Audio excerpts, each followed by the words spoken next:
Bonjour tout le monde, mon prénom est Fabien et aujourd'hui je vais continuer un enseignement sur l'intégrité et le manque d'intégrité où cela peut nous amener. Il peut parfois amener à la jalousie, il peut amener à la calomnie. Et aujourd'hui, je vais vous parler de la calomnie qui est très répandue dans nos milieux, dans les milieux chrétiens et qui est répandue dans le monde du travail, partout. La calomnie existe et la calomnie, comme vous allez voir, elle peut détruire. Mais la bonne nouvelle, c'est que nous avons le Seigneur et lorsque nous sommes calomniés, eh bien, vous savez que Dieu seul connaît un cœur, il connaît les motivations, il sait le fond de notre cœur, il connaît le fond de notre cœur et il sait lorsque nous sommes calomniés. Vous savez, Jésus a été calomnié, puisque même lorsqu'il chassait les démons, on disait que c'était par le prince de Belzébul qui chassait les démons. Jésus était calomnié, on disait de lui qu'il faisait partie de la secte du Nazaréen, et il a été calomnié de toutes sortes, donc on sera calomnié et tous nous serons calomniés. Mais ce qui est important entre frères et sœurs, c'est bien entendu de ne pas se calomnier. D'autant plus que la parole est claire, elle nous dit que celui qui calomnie un frère, qui dit des fausses accusations, des fausses choses, n'héritera point le royaume de Dieu. Donc, vous voyez l'importance de nos paroles et de faire attention à la calomnie, car la calomnie se répand comme un poison. La calomnie arrête les ministères. Vous vous rendez compte que la calomnie peut arrêter une œuvre que Dieu a mis en place par les ministères. La calomnie peut aussi arrêter un réveil qui vient à cause de la calomnie. Le réveil peut très bien ne pas venir. Donc combien la calomnie est importante, et aujourd'hui je vais vous faire un enseignement sur la calomnie, et la calomnie vient toujours et prend sa source dans le manque justement d'intégrité, et nous allons voir ensemble qu'est-ce que la calomnie. Bien entendu, comme je le dis souvent, il y a d'autres personnes qui ont fait ce genre d'enseignement, mais parfois nous apportons des compléments les uns les autres, et toujours nous avons besoin des uns des autres, toujours dans le but toujours de nous construire et non de nous démolir. Donc la calomnie est un poison pour le cœur et l'Église. Vous savez, le cœur, c'est comme un jardin, c'est comme une terre, hein, où on peut mettre des semences, et on doit protéger notre cœur et surtout protéger notre cœur du poison. Donc la calomnie est un poison pour le cœur et l'Église. Et comment vivre dans l'intégrité? Comment vivre dans l'intégrité face à la calomnie? Donc je vais faire un développement sur ce que la calomnie, hein, beaucoup savent déjà ce que c'est la calomnie, mais c'est bien d'avoir un rappel de ce qu'est la calomnie. La calomnie est un poison pour le cœur et pour les relations. Vous voyez, les relations sont toujours au centre. Elle détruit la réputation, elle brise la confiance, on en a parlé la dernière fois. La confiance et le respect qui sont deux ingrédients importants pour avoir une bonne relation. Elle brise la confiance, elle sème la division.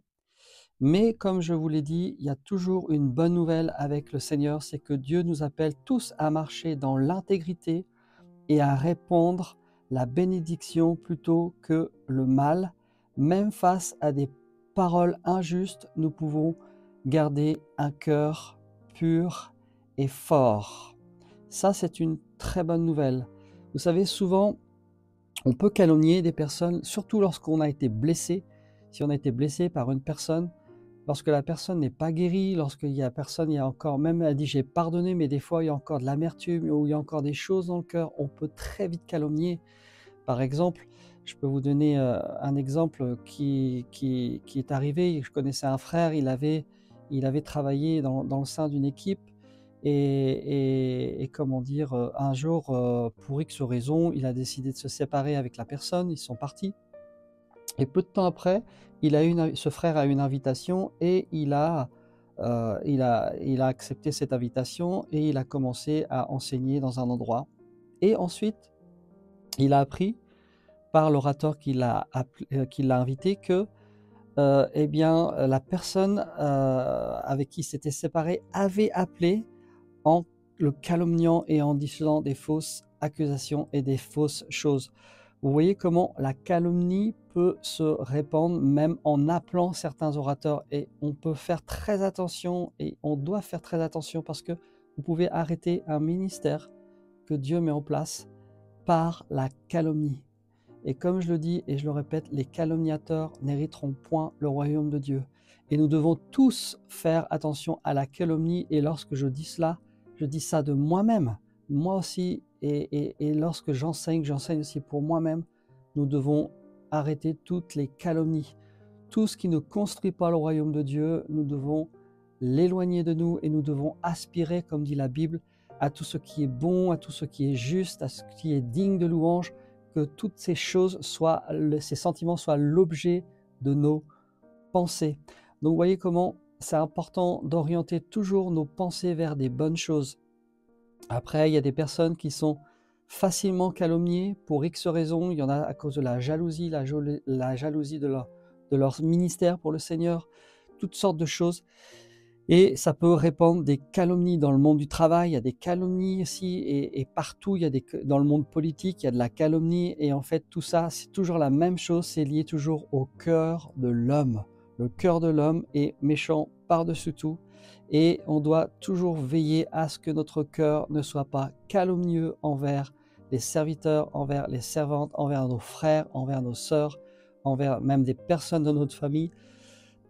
Excusez-moi, même si parfois, il y a des personnes qui vous ont blessé et ça arrive, eh bien, remettez la blessure entre les mains du Seigneur, demandez-lui à ce qu'il guérisse votre cœur, et si ce n'est pas encore fait, sentez qu'il n'y a pas la guérison qui est là, demandez à Dieu de continuer à guérir, et surtout, ne vous laissez pas piéger par le piège, ne vous laissez pas aller par le piège de la calomnie, parce que la calomnie, comme je vous l'ai dit, elle détruit. Donc la définition de la calomnie, c'est dire du mal de quelqu'un, répandre des fausses accusations ou exagérer des faits pour nuire à sa réputation.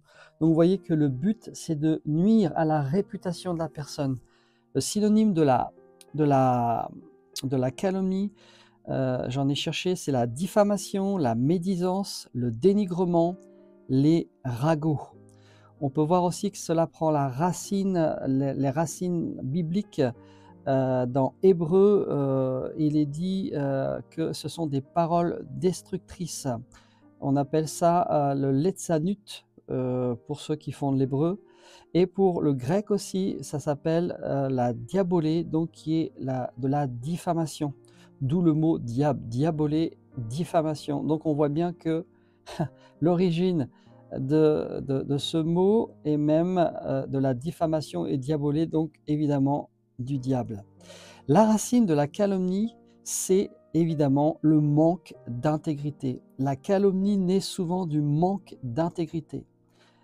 L'intégrité cohérente entre ce que l'on pense, je vous l'ai déjà dit, ce que l'on fait, et l'honnêteté dans les paroles et dans les actions. Dans Proverbe 19, c'est un rappel, celui qui marche dans l'intégrité marche en sécurité. Quand notre cœur est intègre, nous produisons des bonnes paroles qui bénissent, renforcent et réconfortent plutôt que des paroles qui blessent. C'est une promesse aussi que la Bible nous donne, que la vie intègre et que Dieu nous donne. Cela attire la paix et la protection de Dieu sur nos vies. La calomnie, dans la Bible, est un appel à rester pur, un péché dénoncé par Dieu. C'est un péché qui a été dénoncé par Dieu. Vous le voyez ça dans Proverbes chapitre 10, verset 18. Celui qui répand la calomnie est un insensé. Je répète, celui qui répand la calomnie est un insensé. Dans le psaume 101, verset 5, il est dit « Celui qui calomnie en secret son prochain, je l'anéantirai. » Vous voyez, Dieu anéantit celui qui calomnie. C'est très grave de calomnier et de porter de fausses accusations contre son frère ou contre sa sœur.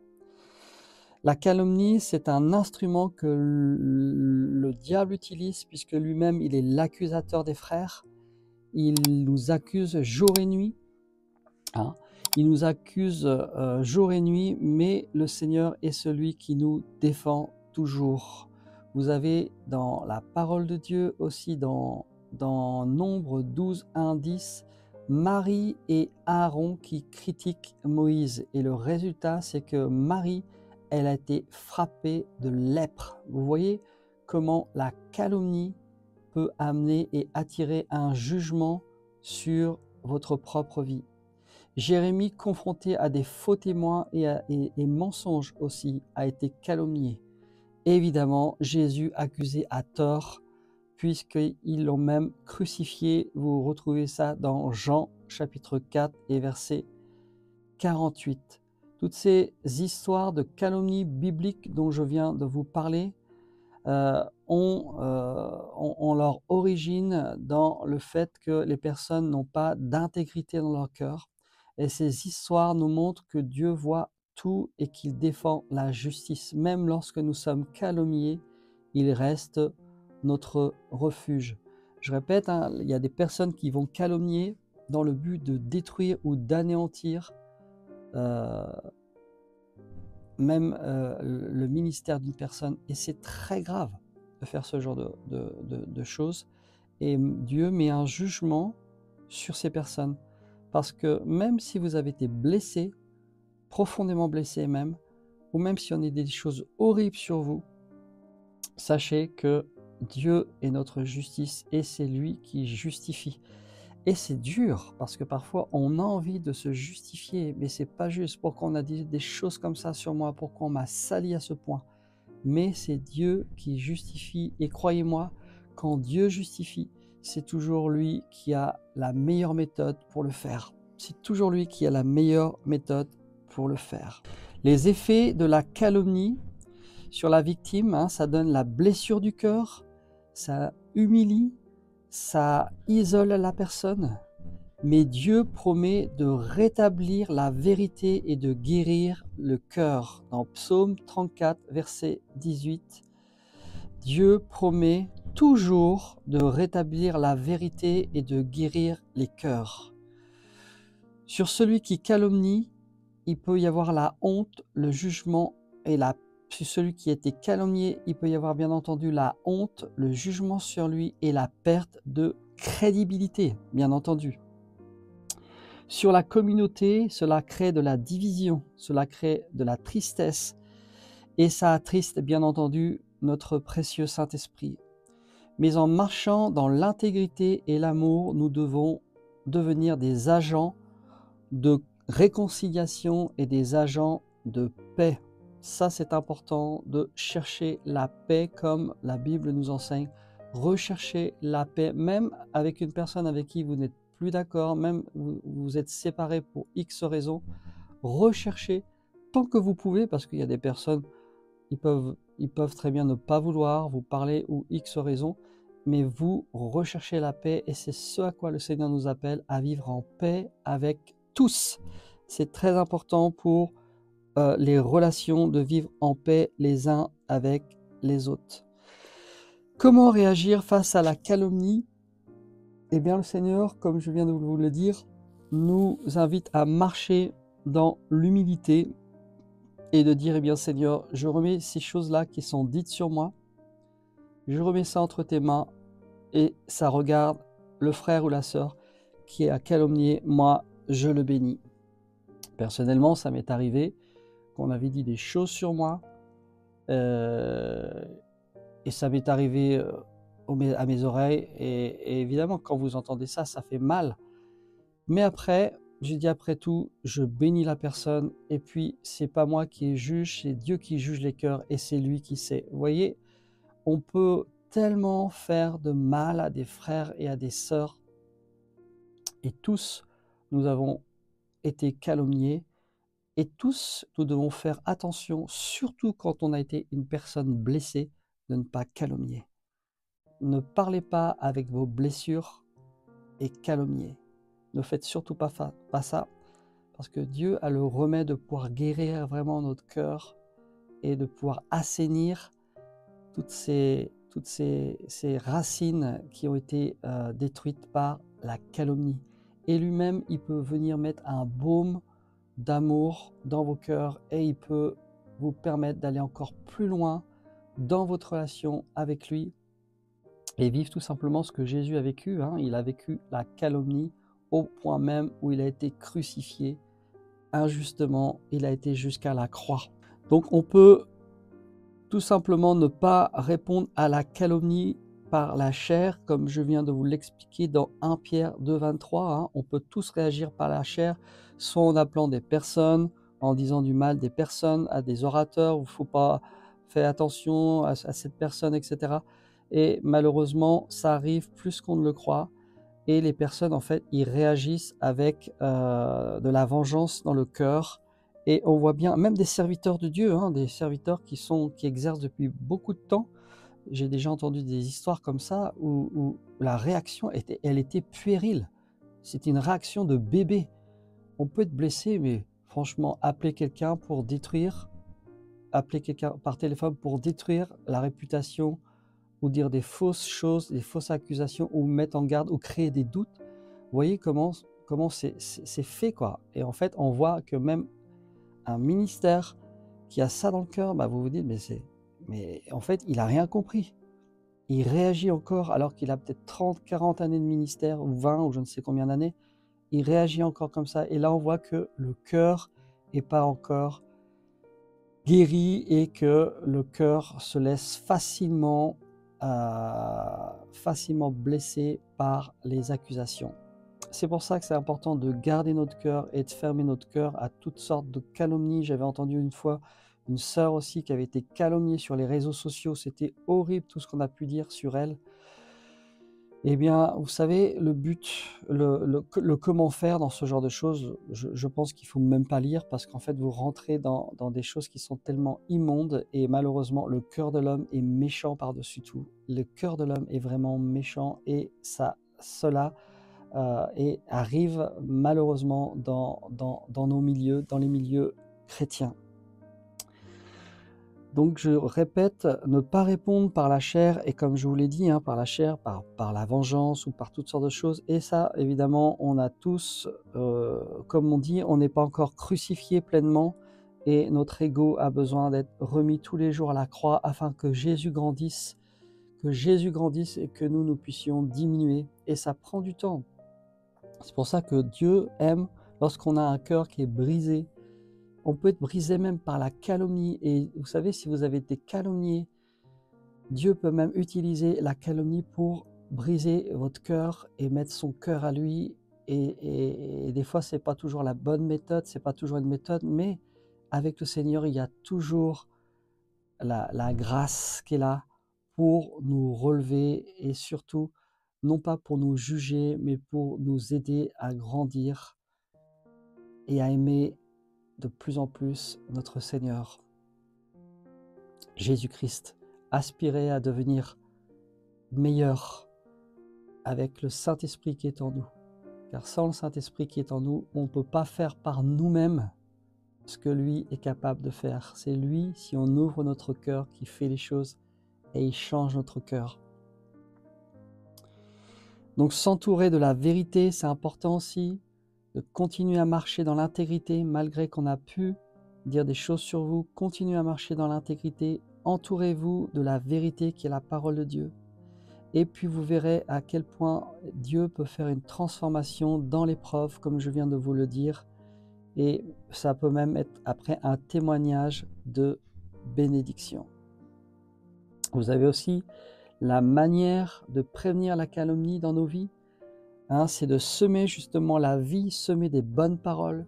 Par exemple, vous avez été vexé, blessé par des personnes qui ont répandu du mal sur vous. Essayez de tirer le bon de cette personne et de donner du bon. Je sais que ça plaît au Seigneur.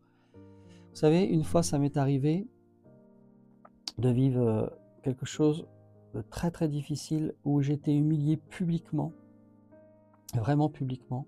Je m'y attendais absolument pas, mais c'était une vraie humiliation, et ça s'est fait encore par une deuxième reprise. Et là, comme je suis une personne qui réagit pas tout de suite, parce que j'ai appris de moi-même que quand je suis blessé, je réagis jamais tout de suite, mais je réagis toujours après. Et en fait, c'est une forme de protection, où je suis construit comme ça. En psychologie, on appelle ça, hein, c'est mettre ses émotions de côté, et malheureusement, eh bien, mes émotions se sont réveillées, et ensuite, Je me dis: «Mais qu'est-ce qui se passe? Pourquoi ce frère-là, il a été jusqu'à m'humilier comme ça devant le public?» Je comprenais pas au début, j'acceptais, j'étais là et puis après, j'ai dit: «Non, c'est pas juste» et j'ai commencé à faire j'ai commencé à avoir des symptômes même dépressifs et là, j'ai remis tout entre les mains du Seigneur et j'ai mis 1 an et demi, voire 2 ans à me relever de cette histoire et le bon dans tout ça, c'est que cette personne-là m'avait appris des bonnes choses et aussi le bon dans tout ça, c'est que la femme de ce serviteur de Dieu-là m'avait appelé et elle m'avait dit des choses sur son mari et elle m'avait dit ce que je viens de vous dire: «Garde le bon Fabien». Vous voyez comment c'est important de garder le bon, mais pas, le mal qui a été fait et c'est important pour chacun de nous de garder le bon et à travers toutes ce vécu qu'on peut avoir, toujours le Seigneur nous enseigne à nous laisser travailler et laisser notre ego par terre et le laisser faire lui parce que lui, il a les capacités et les moyens de guérir nos cœurs et de rendre son cœur comme lui et non pas à travers l'amertume, à travers les sentiments, toute la calomnie qui peut venir sur vous, ne pas laisser rentrer ces choses parce que justement, c'est ce que l'ennemi veut faire pour pouvoir rentrer son cœur dans votre cœur, pour laisser rentrer tout ce qui est orgueil, tout ce qui est calomnie, toutes ces choses-là, pour laisser rentrer l'amertume et toutes ces choses, tous ces sentiments qui sont des sentiments pourris en fait, hein. Ce sont des sentiments qui rongent l'intérieur et le but toujours de l'ennemi par la calomnie, c'est de blesser pour pouvoir rentrer dans le cœur d'une personne. Vous voyez, donc soyez prudents avec les personnes qui calomnient et qui disent partez, fuyez des personnes qui critiquent, qui calomnient, fuyez ces personnes-là parce que malheureusement, c'est pas avec eux que vous allez apprendre à grandir. Comme dit un proverbe, on devient sage en fréquentant les sages. Et si vous fréquentez des personnes qui critiquent tout le temps, ça ne pourra jamais vous édifier et vous ne pourrez jamais continuer à grandir avec le Seigneur. Donc, on peut pratiquer l'amour et le pardon, comme je viens de vous le dire. On voit ça dans 1 Pierre 4:8. Et chaque parole bienveillante que nous semons est un remède au poison de la calomnie. Je répète, chaque parole bienveillante que nous semons est un remède au poison de la calomnie. Je répète une 3e fois. Chaque parole bienveillante que nous semons est un remède au poison de la calomnie. Souvent, dans le monde du travail, il y avait des personnes qui disaient du mal d'une personne et je disais, bah oui, mais attends, il y a ça, il y a ça. Et en fait, je disais tout le contraire et ça fermait les paroles aux critiques. Parce qu'en fait, je disais le bon de la personne et du coup, ça fermait tout de suite la conversation.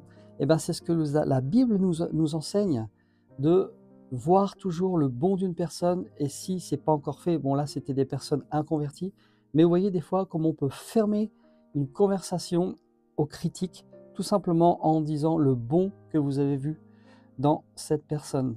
La conclusion, c'est que la calomnie est un poison, mais Dieu nous appelle à être des porteurs de vie. Ça, c'est important. L'intégrité et l'amour purifient nos cœurs et nos paroles. Même au milieu des fausses accusations, vous pouvez être un exemple de vérité et de bénédiction. Vous pouvez être calomnié aussi dans les médias, etc.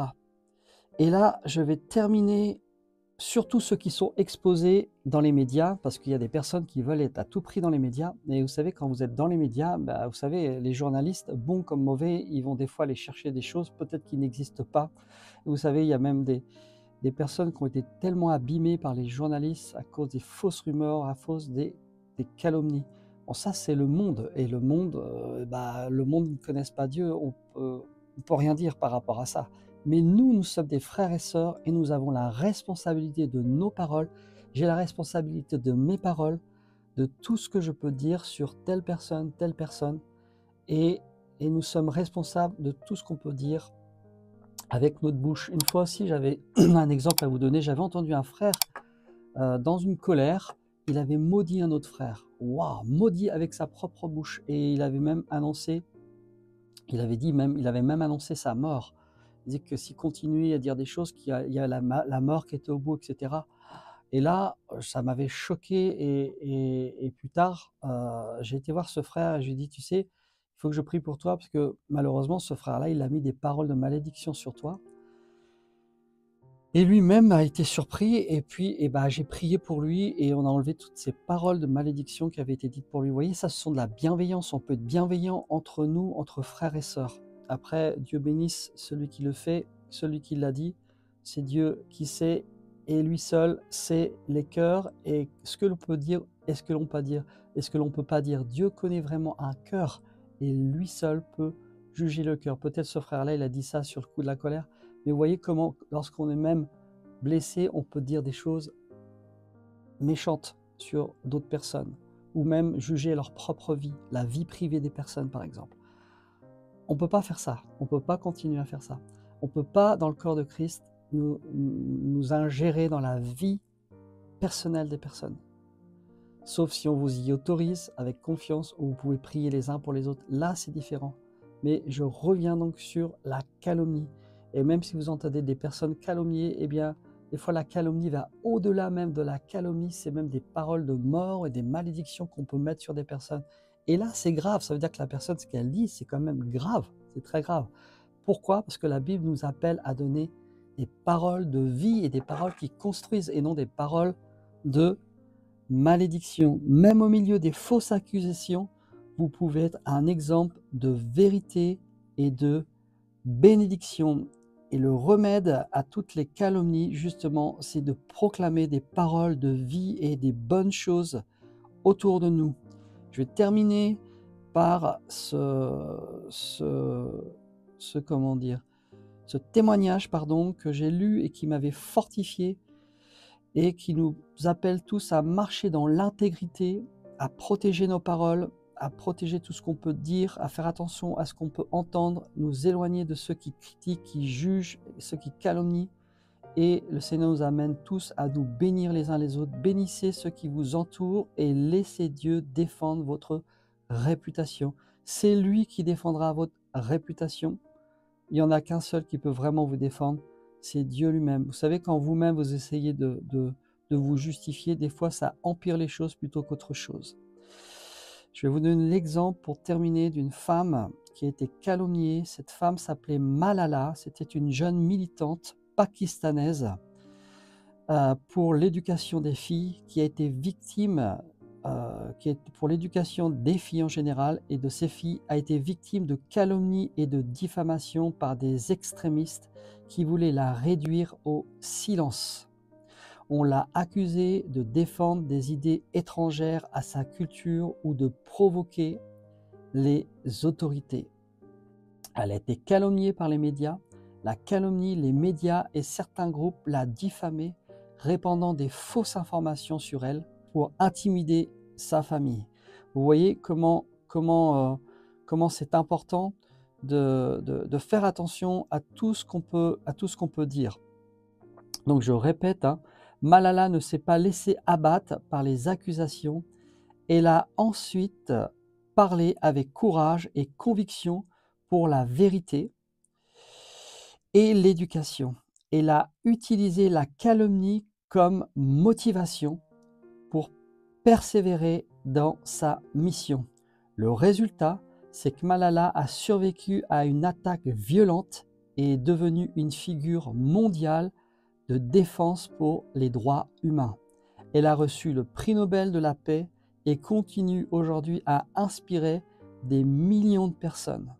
Vous voyez, la leçon qu'on peut en tirer de cette vie, de cette femme, c'est que même face à la calomnie et aux fausses accusations, garder courage, rester fidèle à sa mission et parler la vérité peut transformer une attaque en un témoignage puissant et inspirant. Vous voyez comme cette femme, Malala, ne s'est pas laissée abattre par les accusations. Elle a continué à parler avec courage et conviction pour la vérité et pour l'éducation. Et elle a utilisé au contraire la calomnie comme motivation pour persévérer dans sa mission. Voilà ce que je pouvais vous dire par rapport à la calomnie et il y aura encore beaucoup de choses à dire, mais le plus important, c'est de retenir ce qui est bon et de retenir réellement ce que la parole nous dit, de proclamer des paroles de vie et non des paroles qui tuent et des paroles qui peuvent pas nous édifier, mais beaucoup plus faire de mal à d'autres personnes. Et c'est grave devant Dieu. Pourquoi? Parce que ça peut même entraîner des arrêts de ministère. La calomnie, comme je vous l'ai dit, peut même arrêter des réveils, des réveils qui étaient prévus pour venir sur des régions, sur des nations, à cause de ce qu'il y a là, des calomnies qui ont été faites. Le Saint-Esprit a été attristé et il n'a pas pu agir. Seigneur, je te remercie et je te rends grâce pour cette parole, que tous ceux qui ont été calomniés, tu puisses venir aussi guérir leur cœur. Apprends-nous, Seigneur, à ne jamais dire du mal d'une personne et à garder nos paroles avec sagesse et de toujours tirer du bon de ceux que nous avons côtoyés et qui, par la suite, ont calomnié nos vies. Mon cœur est à nu devant toi, nos cœurs sont à nu devant toi. Merci Seigneur parce que tu nous apprends à rester humbles dans ce genre de situation. Et merci Père, je prie pour tous ceux qui ont été calomniés, que tu viennes guérir leur cœur, que là où il y a eu des plaies, que tu puisses Saint-Esprit vraiment guérir le cœur et leur cœur entièrement. Je te prie Seigneur de le faire et je te remercie pour mes frères et sœurs dans le nom de Jésus. Amen. Que Dieu vous bénisse. Shalom. À la prochaine fois. Shalom, shalom. Fabien.